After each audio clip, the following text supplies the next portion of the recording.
How's it going, guys? Winner Kills here, and welcome to a brand new Locals feature match. This feature match, I believe, was shown a little bit in an episode of One Deck, 1 Month, but not everybody's seen that, I'm assuming. But here is, of course, the full match for you guys, not cut up or anything. I believe there's also another match of me playing Infernoble Knight from I think maybe 2 or 3 weeks ago at this point that I still haven't got a chance to upload. I've been very backlogged with these duels, and I'm just trying to get them out to you guys so you all can enjoy them. So we're getting started here. I did win the die roll here. I was lucky enough to win the die roll, and my win, the win chandler, does successfully resolve despite it almost never resolving. So at least we know that much going forward with the Speedroids. That is good ash bait for the most part. We start with the Terror Top that goes through, luckily, and we get ourselves a Marble Machine. Now here I'm presented with a few different options. We have the opportunity to link, invest in a link play, you know, go for something like Rubber Band Shooter, then go all the way up into Auroradon. You know, there's several branching paths here. There's like at least probably 2 to 3 different plays we can make here, but I decided to go for the safer route, and we're gonna go for the no link route you can do with Speedroids. And this is also with an older version of Speedroids. This version isn't actually playing the Battle Wasp engine yet, but I do end up moving to it. If you guys have seen that latest episode of One Deck, 1 Month, I highly recommend you guys go check it out. It would mean a lot. It's a brand new series, and it'd be great to see all of your guys' support on that. But either way, this is basically going to turn out to be a standard double Crystal Wing combo, plus an additional interruption, or a bit of an extension here, because we have the extra Terror Top on field, plus Speed Recovery in hand.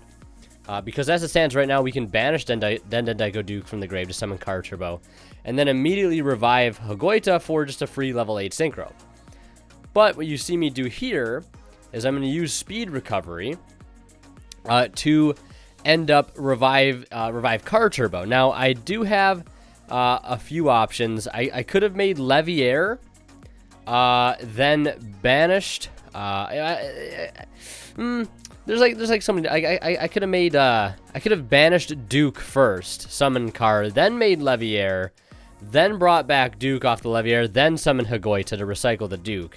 But instead, I decided to go for Raptite here. I might have missed the Leviair play in my head, because sometimes it's just as simple of like what you do first. So in that instance, it would have been using Dendendiko Duke first to get out Car Turbo, to give ourselves the banished target for Leviair to even summon in the first place. Our opponent did have an infinite impermanence, but he's holding on to it.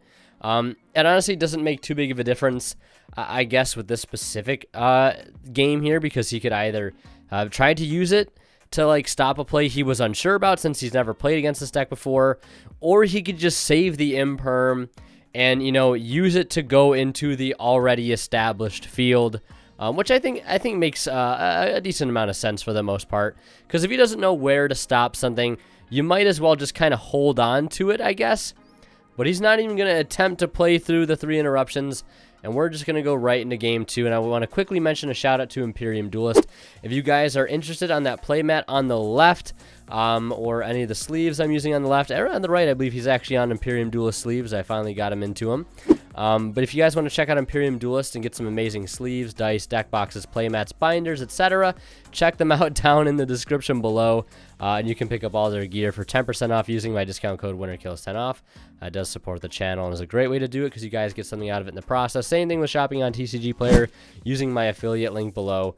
Feel free to support the channel just by shopping and checking out using that link, because a small portion of the revenue of your purchase will go right back into the channel. So, as you saw there, my friend Nick did not open up too well with that opening hand. The Red Eyes, I believe, and also Dark Magician in hand.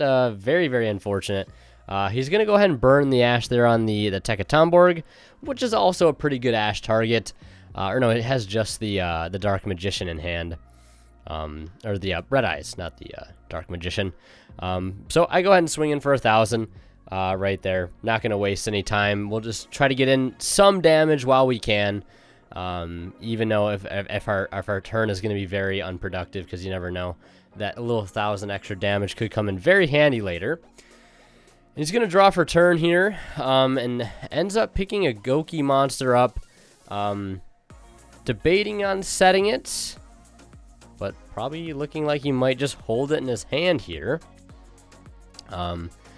Looks like in the hand we have Gamma. I know he showed it to the camera earlier, but I think it's double Gamma, Red Eyes, and the Headbat.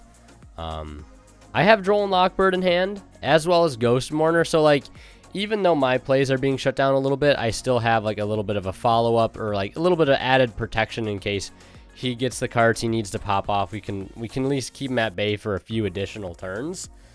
So we summon Dinotherium. The mandatory effect has to activate here, and he's actually going to go ahead and take advantage of that fact and use a Gamma there. Because I guess it's kind of a use it or lose it type thing, because if the Dinotherium resolves, he will actually not be able to use Gamma for the rest of the turn, because he will have a monster on his field from Dinotherium. But I'm going to use Speed Recovery here, and we're going to attempt to get Daiko Duke to go off, because it was not able to the previous turn. And like I said, I also want to mention, if you guys are interested in this Gouki deck profile, it's already been up on the channel probably for like almost 2 weeks at this point. He was able to show more about like the deck in general than he was able to in this video, despite him getting very unlucky in this video, as you've already seen with the not so great hand here in game 2 and the not so great hand in game 1. But you can see we go into Rubber Band Shooter, banishing the Wind Pegasus, which I wish I could play in my current build. I just don't have the room to fit both it and Clearwing Fast Dragon. And we're going to go for the level 7, like I said, and we're going to go for Yo-Yo and Terror Top, hoping I get Yo-Yo here as a bit of the lucky path.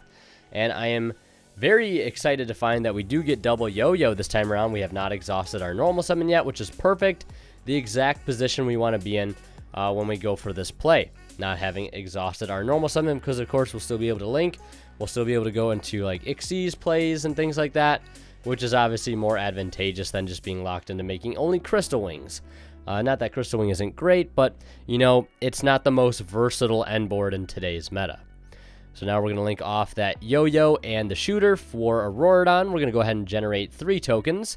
And we're going to immediately tribute off 2 to go ahead and summon. I believe right now I'm playing just Warblerin, which I still think Warblerin is fine. I'm currently also trying Blue Impala. Again, if you guys have seen the latest episode of One Deck, 1 Month, you'll sort of seen how the build operates with those additional cards in there, like the Battle Wasp engine and that of Blue Impala. I think Blue Impala definitely has its benefits, and I like having more options, you know, to go off of the Auroradon, because Auroradon is such a powerful card, and it's nice to have like options when you're resolving it, and like whether you want to go for Warbler, because you see Warbler here is allowing me to gain access to Hagoita, which is allowing me to also gain access to Crystal Wing, which is very nice, especially in this position where I'm just trying to pile on as much board presence and as much damage as I possibly can.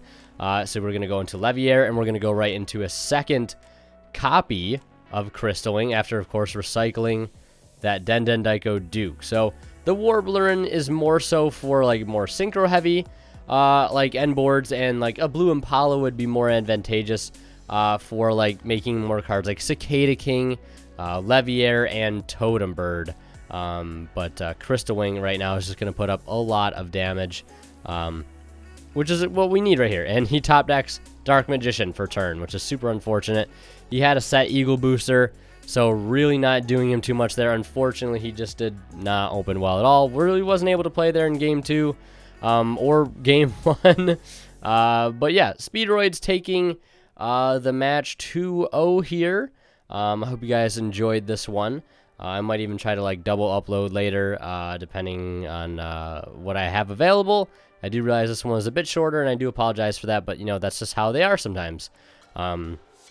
Sometimes brick hands are drawn. But yeah, that's going to do for this episode. Hope you guys enjoyed. Feel free to check out the Gouki Phantom Knight deck profile. It's already been up on the channel for some time. And also feel free to check out the latest episode of One Deck, 1 Month featuring Speedroids. Episode 2 is out. So, of course, feel free to go check it out. And, yeah, thank you guys so much for watching. As always, Winner Kills signing out. We'll see you guys in the next one. And last but not least, a huge shout out goes to our Divine Level channel members here on YouTube, Academic Thick, Zors, and Cadillacs84. Thank you guys so much for your continued support of the channel. It really is greatly appreciated.